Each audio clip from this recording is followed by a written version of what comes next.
저작권과 관련된 이야기를 좀 오늘 말씀을 좀 드리고 가야 될 것 같아요.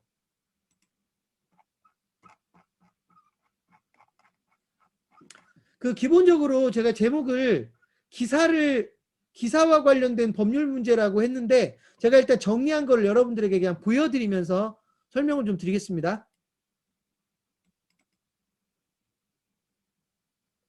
자, 기자가 꼭 알아야 하는 최소한의 법률 문제라고 해가지고 제가 좀 간단하게 정리를 했는데요. 여러분들 이 부분은 정확하게 숙지를 하셔야 됩니다. 왜냐하면 이 부분은 여러분이 경제적으로 타격을 입을 수도 있고 잘못하면 형사처벌의 대상이 될 수도 있어서 대단히 조심하셔야 되는 법률적인 문제입니다. 그래서 제가 정리를 해드렸는데 일단 좀 보세요. 설명을 드릴게요. 첫 번째가 아까 그 이미 나왔던 다른 신문을 베끼거나 그죠? 보도자료를 베꼈을 때 뭐 저작권이 걸리느냐 안 걸리느냐 이 문제인데 저작권은 절대적으로 조심하셔야 되는 문제입니다. 그래서 보도자료는 목적 자체가 언론사에 보도를 하라고 배포를 하는 거기 때문에 베껴도 문제가 원칙적으로 안 되는 걸로 되어 있지만 다른 신문의 기사는 절대로 안 된다라고 그냥 알고 계세요. 물론 법적으로는 단순한 사실을 전달한 기사는 저작권의 보호를 받지 않는다. 뭐 이런 문구들이 있어서 법률적으로 따져봐야 될 문제들이 있어요. 하지만 여러분들이 그거에 대해서 명확하게 소위 자신한다는 보장이 없기 때문에 기본적으로 다른 신문사나 잡지사의 기사는 베껴서는 안 된다라는 것을 원칙으로 해야 됩니다. 이해되셨죠? 그리고 이것도 아까 제가 설명을 이미 드렸지만 기사 전체를 베끼지 않았으니까 괜찮을 거야. 나는 한 단락만 베꼈으니까 괜찮을 거야. 나는 한 문단만 베꼈으니까 괜찮을 거야. 법적으로는 그 규정이 없어요.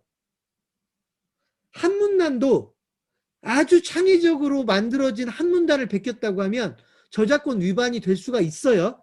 그래서 괜히 법률적으로 싸우려고 하지 마시고 다른 신문사나 잡지사의 기사는 베껴서는 안 된다라고 알고 계셔야 되고요.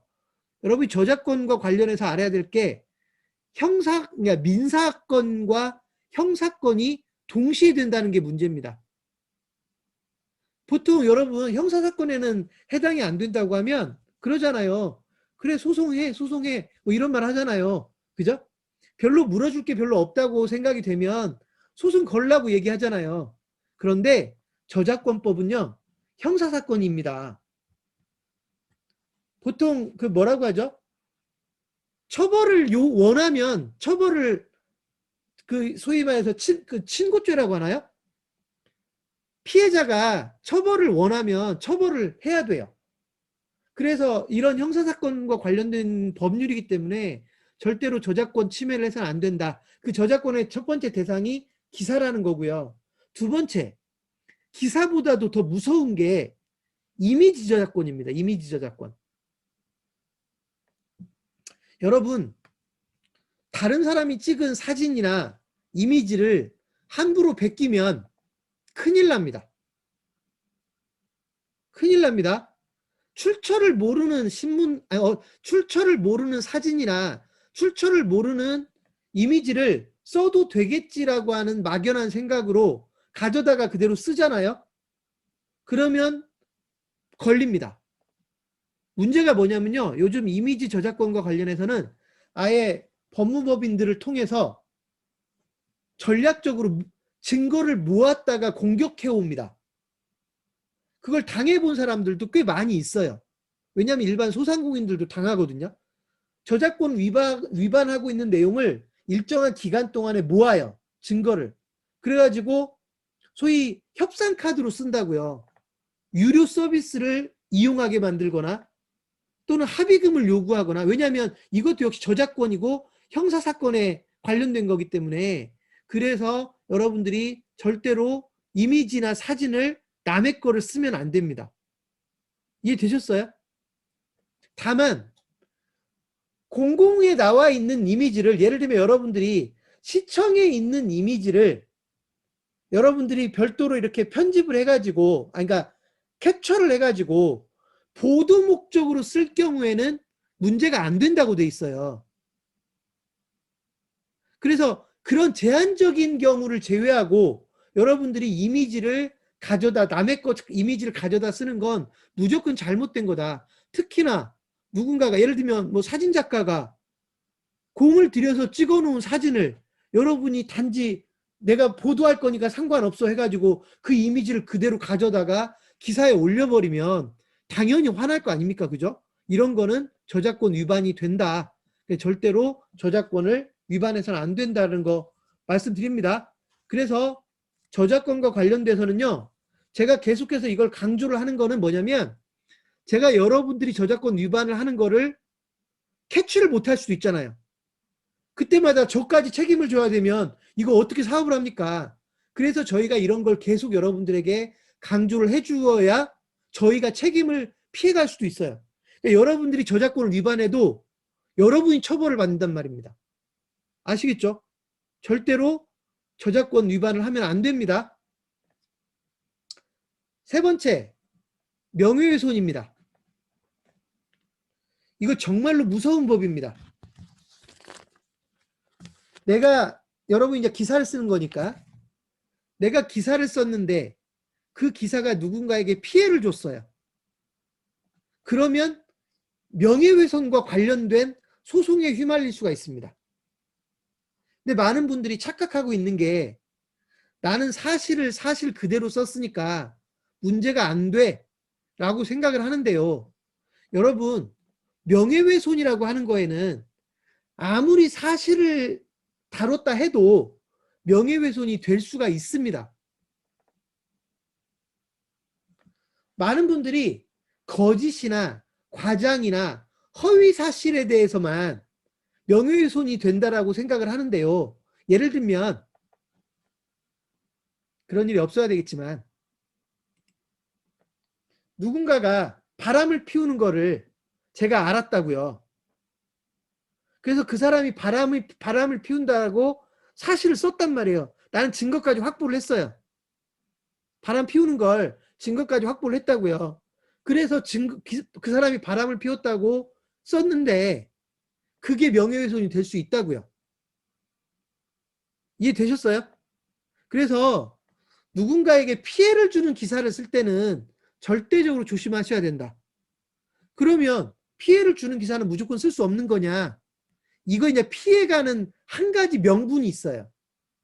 공공의 목적이라는 거예요. 공공의 이익을 위한 목적. 언론사가 공공의 이익을 위해서 사실관계를 기사로 다뤘을 때는 명예훼손으로부터 자유로워질 수가 있어요. 예를 들면 이런 경우는 뭐 없겠지만, 여러분 지역에 있는 시장이 바람을 피우는 거를 여러분이 확인을 했어요. 사진까지 찍었어요. 증거까지 남겼어요. 확실한 증거물을 확보를 했다라고 여러분이 자신하면 시장은 공공의 인물이죠. 그죠? 이런 경우에 여러분이 이 시장이 바람을 피워서야 되겠습니까? 라는 기사를 썼을 때, 물론 그 시장은 명예가 훼손됐다라고 소송을 할지 모르지만 법원에서는 언론사의 손을 들어줄 가능성이 많습니다. 근데 이 경우도 막말로 판사 마음이기 때문에 조심하셔야 된다.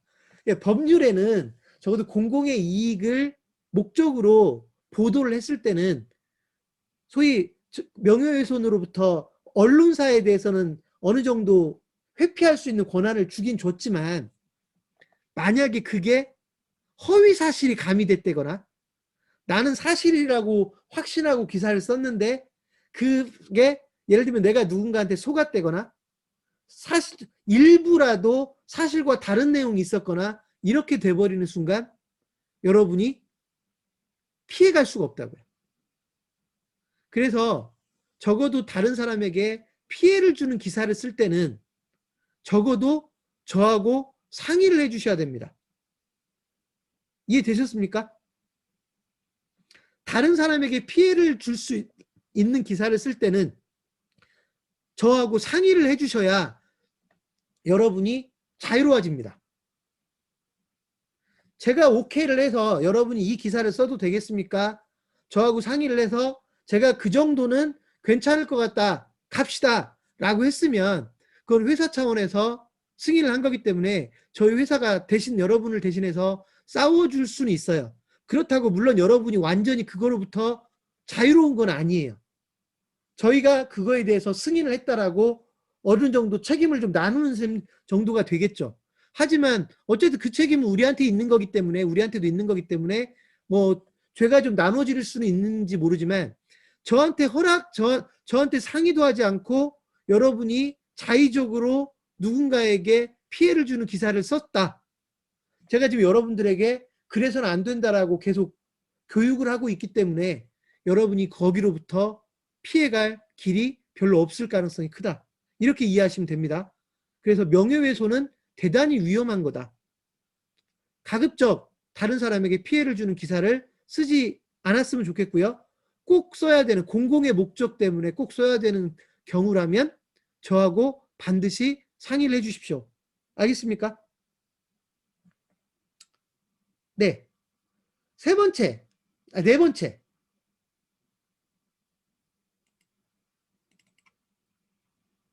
공갈 협박입니다. 뭔지 알겠죠? 뭔지 아실 거예요? 여러분이 기자라고 해서 누군가에게 너 내가 보도할 거야. 너 내가 보도하면 너는 큰 피해를 입을 수 있어. 이런 식으로 공갈과 협박을 해서 누군가에게 위협을 가하면 이거는 빼도 박도 못하는 형사사건이 되는 겁니다. 이해되셨죠? 그냥 여러분이 그 내용을 보도를 해서 그 짓을 못하게 하려면 그냥 이런 내용을 보도를 하겠습니다라고 이야기를 하셔야지 그걸 가지고 뭔가를 요구하거나 뭔가 그 사람을 압박을 가하거나 뭔가 이런 식이 돼버리면 소위 위험해진다는 겁니다. 이해되셨죠? 기사를 쓴다라고 하는 것 때문에 뭐 공갈 협박이 되는 건 아니에요. 기사를 쓰지도 못할 거면서 또는 그런 기사를 예를 들어서 쓸 수 있는 입장도 아니면서 그런 기사를 쓰겠다라고 하면서 뭔가를 요구하거나 뭐 돈을 요구하거나 뭔가 여러분에게 이익이 되는 뭔가 의사결정을 요구하거나 뭐 이런 식이 되면 그냥 빼도 박도 못한다. 여러분 요즘 조심하셔야 될 게 요즘 다 뭐 녹음이 되잖아요. 그죠? 여러분하고 누군가하고 통화를 하잖아요. 녹음이 다 돼요. 녹음을 해도 불법이 아니에요. 저하고 여러분하고 전화 통화를 할 때 제가 녹음을 하거나 여러분이 녹음을 하거나 우리나라에서는 그게 불법이 아니에요. 당사자가 포함되어 있는 대화를 녹음하는 건 몰래 하더라도 불법이 전혀 아닙니다. 이게 미국 같은 데는 이게 불법이에요. 상대방한테 통지를 안 하면. 근데 우리나라는 이게 불법이 아니기 때문에 녹음을 아주 쉽게 할 수가 있습니다. 그래서 여러분이 그냥 정말로 순진한 마음에 내가 그래도 이 사람 취재를 해서 뭔가 좀 압박을 하면 내가 좀 뭔가를 얻어낼 수 있겠다라고 생각을 하고 아주 자연스럽게 그 사람한테 뭔가 압박을 가했다. 예. 경찰서에서 연락 오고 가서 조사받아야 될 가능성이 커집니다. 절대로 공갈 협박 안 됩니다. 이해되셨죠? 다섯 번째가 김영란법이 있는데요. 이거는 저도 사실 지금 걱정입니다. 여러분들이 정식 신문사에 직원은 아니기 때문에 김영란법에 적용이 안 된다라고 봐야 되는 건지. 근데 사실상 신문사의 소속으로 활동을 하기 때문에 김영란법의 대상으로 봐야 될지. 이거는 여지가 조금 차이가 날 것 같아요. 그래서 제가 일단 여러분들에게 자신 있게 얘기할 수 있는 건 아닌데 김영란법에 문제가 될 수 있는 건 안 하는 게 좋겠다. 그죠? 여러분 선물 너무 과한 거 받지 마시고요. 그죠? 선물 너무 과한 거 받지 마시고 뭐 이렇게. 예, 기본적으로는 김영란법에 여러분들이 직접적인 저촉을 안 받을 거라고 생각을 하지만, 근데 이거는 진짜로 해석으로 들어가면 아무도 모릅니다. 여러분들이 취재를 했다, 실제로 취재를 했고 언론인으로서 사실상 활동을 했다라고 해석이 되면 사실은 김영란법의 적용을 받는 게 맞다고 생각이 되거든요. 그래서 이 부분은 여러분들이 일단 김영란법이라는 게 있다라는 것도 알고 계셔야 되고요. 그죠?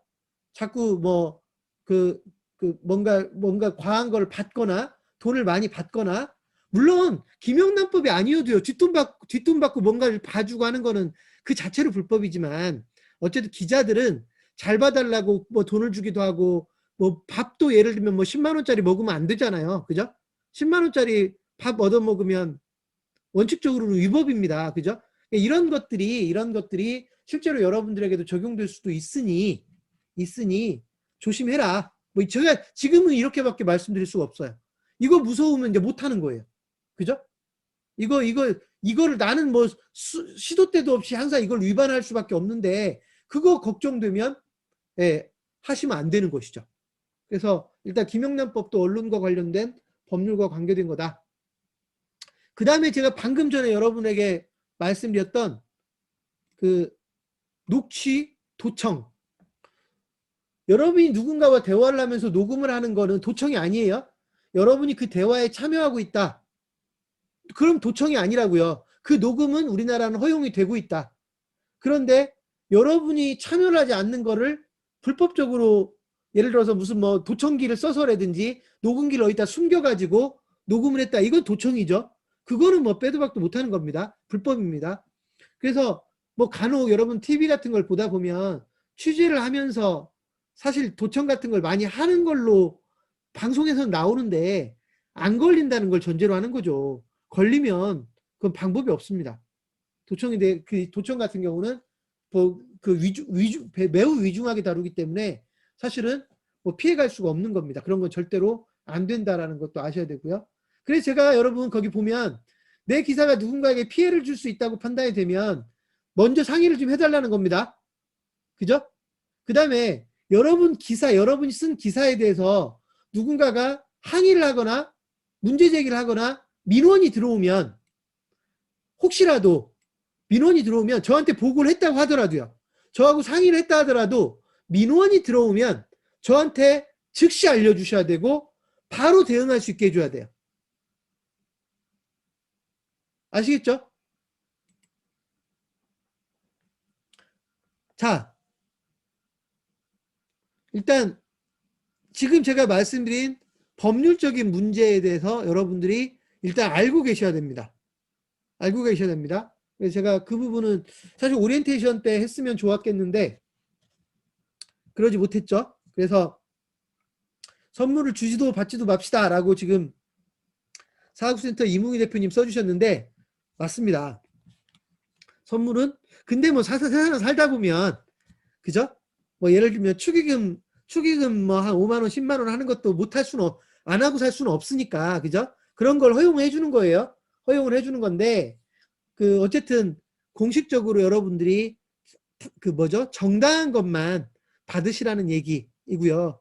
취재를 전제로 뭔가 도를 넘는 뭔가 행위들이 이루어지면 그거는, 네, 그래서 기레기라고 하는 거잖아요. 그런 소리를 듣지 않았으면 좋겠습니다. 그 위에 궁금하신 것들은 질문을 채팅창에 올려주시면 될 것 같고요.